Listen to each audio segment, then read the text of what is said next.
Or do the rich people cringe and say, don't tell them that, Robert? Yes. Don't tell people what you know. Right. Keep them poor. But my father was the head of education, PhD, all that stuff. I go home and ask him, said, why don't we learn about money in school? And he looked at me and says, because the government doesn't let us teach that subject. The government tells us what we can teach and what we can't teach. And I thought that was strange. And I said, but aren't we going to school to learn about money? He says, no, your job is to get a job. I said, but you get a job to earn money. He goes, no, you're supposed to just get a job. I went, no. Isn't the purpose of a job to earn money? He goes, you're correct. I said, so why don't I just learn about money? I can skip the job part, And he got flustered and he said, if you want to learn about money, why don't you ask your best friend's father about money? And I said, why? That's Mike. So I asked him. He said, because Mike's father is an entrepreneur. And I said, what are you? He said, I'm an employee, I'm a government employee. I went, oh, what's the difference? He says, the difference is an entrepreneur must know about money, or they're no longer entrepreneurs. And he says an employee doesn't have to know anything about money, because the government will take care of them, the company will take care of them. So I'm all confused. But I took my dad's advice and I trundled over to Mike's father's office and knocked on his door and I said, hey, I'm here, 9 years old. Teach me about money. He says, beat it, kid, But that's where the story of Rich Dad, Poor Dad started. And finally, through persistence, my rich dad started teaching me about money on one condition. And that condition was he would never pay me. He says, the moment I pay you, you think like an employee. He says, that's the trap. Entrepreneurs work for free. And now I'm 9 years old, my head's going cracking in half. He says, you never want a paycheck. Understand that, kid? I said, okay, I got it. And he said, well, how do I make money? He says, that's what entrepreneurs figure out. It's like a cat, which comes first, a cat or the cat chasing its tail. And I said, so how do I learn about money? So he would just break out a Monopoly game board. So I would work for free, I'd pick up cigarette butts and get hotels and restaurants, and I would clean and do menial tasks. And as I got older, I started getting into office work and marketing and accounting, and I was an apprentice basically, but I always worked for free. And he would teach me about money, but the way he taught me about money was playing Monopoly. And finally one day I got upset. I said, well, when are you going to teach me about money? He says, what do you think we're doing? We're playing Monopoly. He goes, no. What do you think we're doing? We're playing Monopoly. He says, what do you think we're doing? I said, I don't know. I'm teaching about money. And then that's when, you have one greenhouse. He says, there's many formulas for great success in money. There's thousands of them. But one of the best ones is found on the game of Monopoly. It still is today. 4 greenhouses, 1 red hotel. I said, what? He says, one of the greatest ways to acquire great wealth is playing Monopoly in real life. 4 greenhouses, 1 red hotel. But is that all there is? He goes, that's it.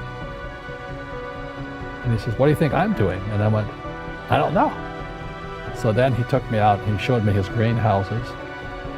And 10 years later, when I was 19, I was now in school in New York, and I come back to Hawaii, and Rich Dad had bought the biggest piece of land smack dab in the middle of Waikiki Beach. And when you go to Waikiki Beach today, you'll see the Hyatt Regency Hotel. That was his hotel. Just like the game of Monopoly. Just like the game of Monopoly.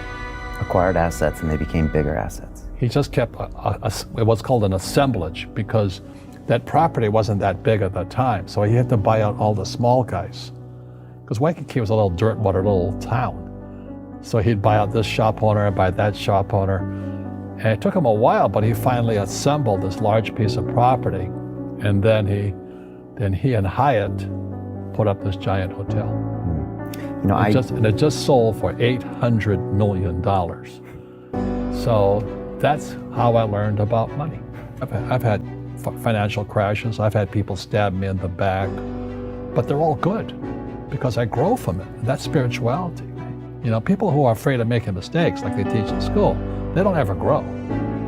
Because spirituality is there's good and there's bad, there's right and there's wrong, there's up and there's down. Most people only want to be right, they only want to be positive. Well, you can't have that, that's not reality. Well, I wasn't poor by most people's standards, but I came from a family with a poor attitude, if you know what I mean. Because rich, poor, middle class, poverty starts with a fundamental attitude. He says poverty is passed on. It's taught in your families. And middle class is taught in families.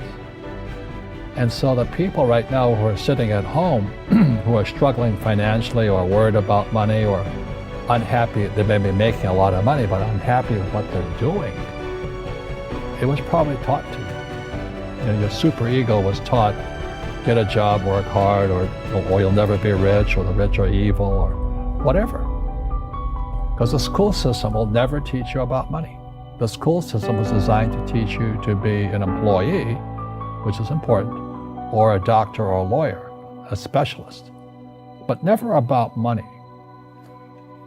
And what most people lack is real business knowledge, like accounting, you know, like debt, like taxes. You gotta know that stuff, but they don't teach it in school to anybody. So, and then when people ask me, how did your rich dad learn this when your poor dad, a PhD, didn't? And the answer is very simply, my rich dad was my best friend's father. His father died when he was 13. So rich dad had this family business at 13 to run. So he had to drop out of school, which was his blessing. You know, there's blessings and, you know, sometimes a blessing doesn't look like a blessing, but it turned out to be a blessing. And then his teachers became his bookkeeper, his accountant, his attorney, his banker, his real estate agents.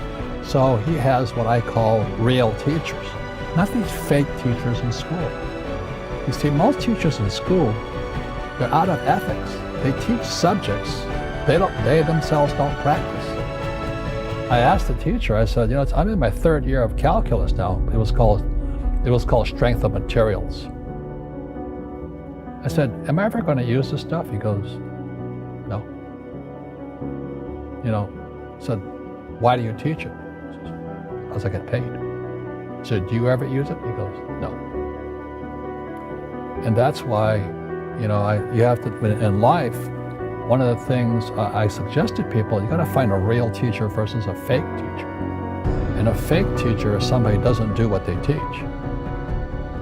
And a real teacher is doing what they teach every day. So my accountants, my attorneys, they're in it every single day. That's how I learn, because every day I'm solving problems in my business. So I have accountants and attorneys and bankers and all these people on speed dial because I'm solving problems with my team. I see you giving this knowledge out, and yeah. Do the rich people cringe and say, don't tell them that, Rob? Yes. Don't tell people what you know. Keep them poor. But, you know, unfortunately, the poor, as was in the Bible, I'm not real religious, the poor will always be amongst us, because it starts up here. Right, it's that fear mentality. It's in their words, you know, and their words become flesh. Again, I'm not really religious. I flunked out of Sunday school also. But when they say I can't afford it or I can't do that, they go down. They become what they say. And I meet so many people, I can't afford it. You think I'm made of money? Your mom used to say that. Your mom used to say that. My dad. Your dad. My PhD dad, he says, what do you think I am, made of money? I can't afford that. And my rich dad would say, that's why he's poor. Poor people say, I can't afford it, I can't do that, I don't have time. Because it's an escape. It's an escape, you know what I mean? It's easy to say, I can't afford it. And your rich dad used to say what instead of, I can't afford it? How can I afford it? How can I do that? You know, what would it take? Or why should I do that? He says that a question opens the mind, a statement closes the mind. See, when you say, I can't afford it, your mind shuts down and you become what you say. Rugby is a team sport, but so is soccer. The rules are different.